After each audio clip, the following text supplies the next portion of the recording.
తెలంగాణలో ఐటీ ఎగుమతులు, ఉద్యోగాలు క్షీణించడంపై బీఆర్ఎస్ వర్కింగ్ ప్రెసిడెంట్ కేటీఆర్ ఆందోళన వ్యక్తం చేశారు.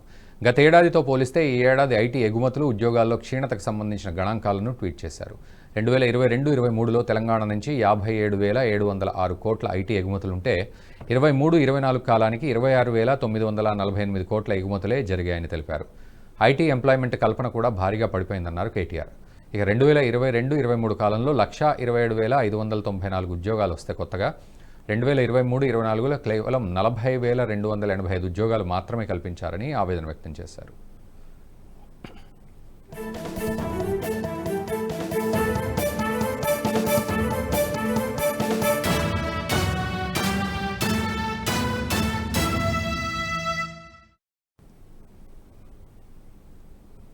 గత 6 ఏళ్లలో తెలంగాణలో ఐటీ ప్రగతి గణనీయంగా పెరిగేందుకు బీఆర్ఎస్ ప్రభుత్వం ఎన్నో చర్యలు తీసుకుందని గుర్తు చేశారు. సింగిల్ విండో విధానం, టీఎస్ ఐపాస్, ఐటీ రంగానికి సంబంధించి ప్రభుత్వ పాలసీల కారణంగా అత్యంత వేగంగా హైదరాబాద్లో ఐటీ రంగం అభివృద్ధి చెందిందన్నారు కేటీఆర్. హైదరాబాద్ను దేశానికి ఐటీ కేంద్రంగా చేసేందుకు ఎంతో కృషి చేశామని, కానీ కాంగ్రెస్ ప్రభుత్వం అధికారంలోకి వచ్చాక ఐటీ రంగాన్ని పూర్తిగా విస్మరిస్తోందని ఆవేదన వ్యక్తం చేశారు. తెలంగాణ ఆర్థిక ప్రగతికి ఐటీ రంగం పురోగతి ఎంతో మేలు చేసిందన్నారు. ఐటీని పట్టించుకోకపోతే రాష్ట్రం ఆర్థికంగా, ఉపాధి కల్పన పరంగా నష్టపోయే పరిస్థితి ఉందని తెలిపారు.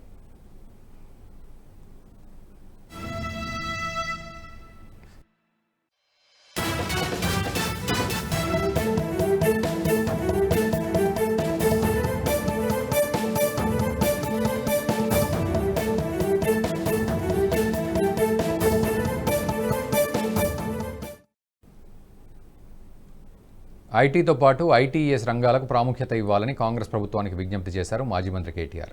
మళ్లీ హైదరాబాద్లో ఐటీ రంగం పుంజుకోవాలంటే ప్రభుత్వం ప్రత్యేకంగా దీనిపై ఫోకస్ పెట్టాలన్నారు. ఔత్సాహిక యువ పారిశ్రామికవేత్తలకు, స్టార్టప్ కంపెనీలకు అన్ని విధాలుగా మద్దతు ఇవ్వాలని, ఐటీ రంగానికి ఉపయోగపడే విధానాలు తేవాలన్నారు. ఐటీ సంస్థలు మరిన్ని పెరగాలంటే ఎప్పటికప్పుడు మౌలిక సదుపాయాలు పెంచుతూనే లా అండ్ ఆర్డర్ను కఠినంగా అమలు చేయాలని ప్రభుత్వానికి సూచించారు కేటీఆర్.